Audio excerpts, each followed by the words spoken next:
Hi people, my name is Felipe, I'm a Capoeira Contramestre, and when we are asked about what are the main benefits that Capoeira can bring to our lives, the main thing that come to our minds is health.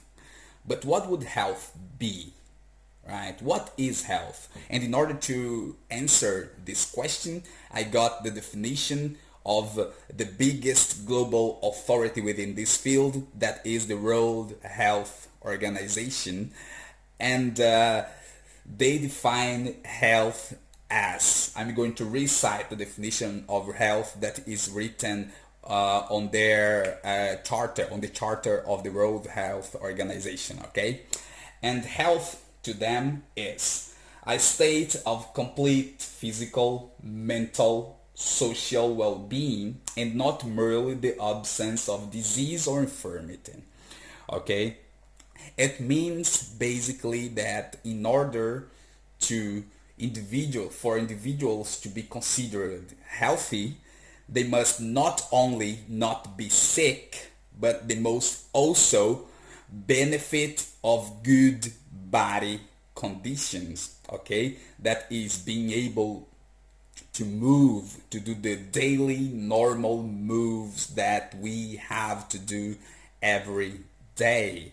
Okay, and also not only present mental diseases like schizophrenia, depression, etc. Okay, they must also be well mentally health, and I'm going to explain what's mental health in this video.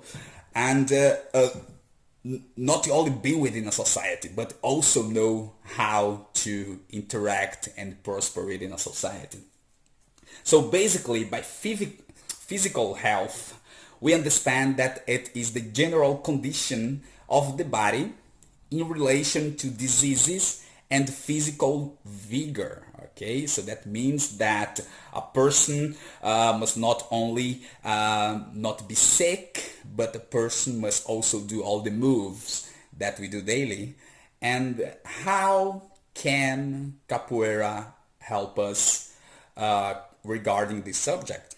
All right. Well, this question is very easy to answer because just during the training, when a person is doing all the variations of AU, right?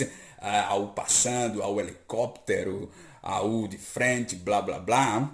The person is already doing something that most of people are not able to do. And that means basically that if one is able to do that, one is also able to do the normal moves of the daily life, like lifting things, like stretching in order to reach things in a higher position, right? Getting down in order to catch things from the floor, jumping, running, walking fast, etc.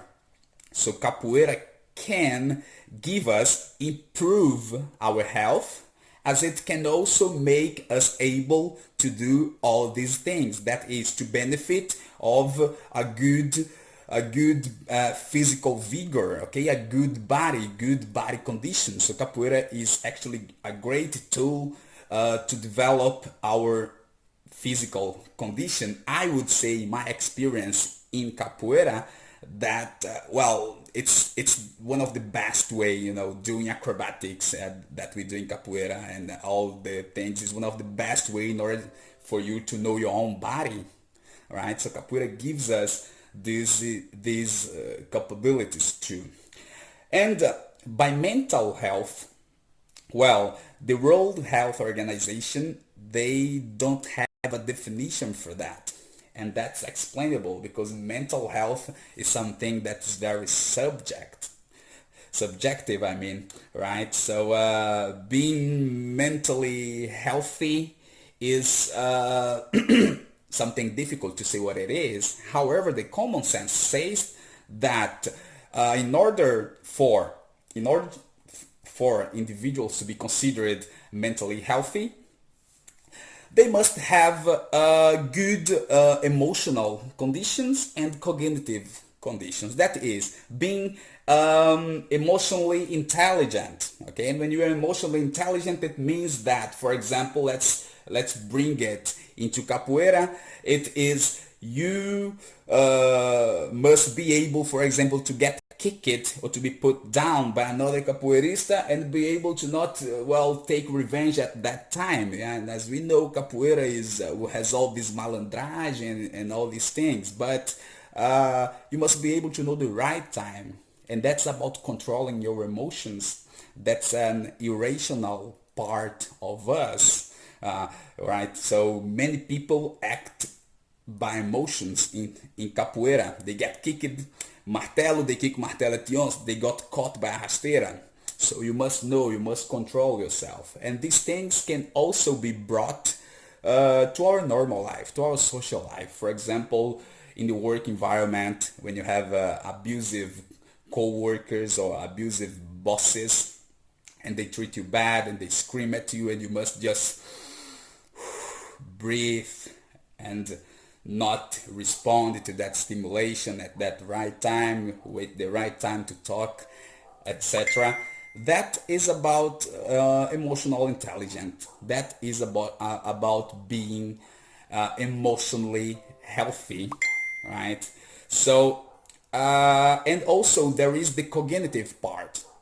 And the cognitive part is being able to get information from the environment, being able to process them in the most correct way as possible. That is, in the way that's closest to reality as possible, and then give an answer to this stimulation. So learning how to get information, process it, and give feedback. The feedback would be the answer, okay? So understanding things quickly, right? And capoeira can teach us about that, because doing all those moves, people, it is also about the brain. It's the brain who's controlling everything. So if you can do those moves, that means that you have a good brain capacity. Someone gives you a kick, you do the esquiva. So that's about getting information from the environment, processing it, and giving an answer very quickly,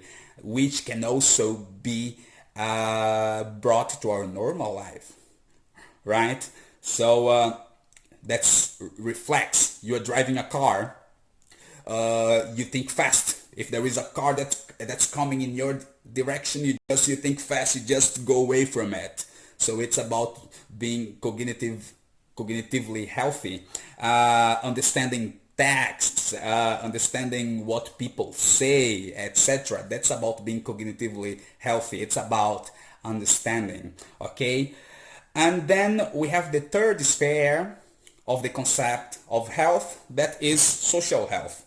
And this one is not basically, because it's not a simple task, but the first part of it is actually very simple, and we learn it not only in a Capoeira Academy, but we also learn it at home and at school. And that's basically knowing how to interact within a society, right? And in Capoeira, we teach kids and adults too, because, every adult is also a kid, and sometimes there are some issues in our mind that must be readjusted when we are adults. Sigmund Freud is going to tell us that we all of us, we have traumas from childhood that are not fixed and must be fixed at a certain point, right? So interacting is about being, politically correct, saying good morning, hello, excuse me, please, etc. Thank you, right? So, and we learned this in Capoeira. Actually, Capoeira masters, they do a very good job concerning this subject, because they teach us, they even obligate us kids and adults and adolescents too, how to say it. Like, if you don't say thank you, etc., you come to the academy, you get kicked. You must be that. You must know how to interact, right? But there is also the third part, the second part of being socially healthy, and that is how to be prosper, how to thrive within a society, and that is very difficult and complex. And by complexity, I mean things that involve many factors that can affect the subject. So teaching someone how to be prosperous within a society is a very difficult task. People must be financially independent. People must know how to study. People must know how to look on information, and that's also a responsibility of capoeira masters, which is very difficult. And in my experience, unfortunately, I have noticed that a few masters work on this point. They work very well on the others, but exactly on this one, well, we fail, especially in Brazil, maybe because they didn't learn how to. So if I don't know a subject, how can I teach it, right? And that's very difficult, and we should work more on it. Okay, so just doing a resume. Physical health is the general condition of the body concerning diseases and the physical vigor of individuals. Mental health is going to be about being emotionally healthy and cognitively healthy. That is knowing how to control your emotions and knowing how to get information from the environment, processing them, and giving them a response. And being socially healthy is about interacting and thriving within a society. That is a very difficult task. Okay, so be healthy, be home, and bye.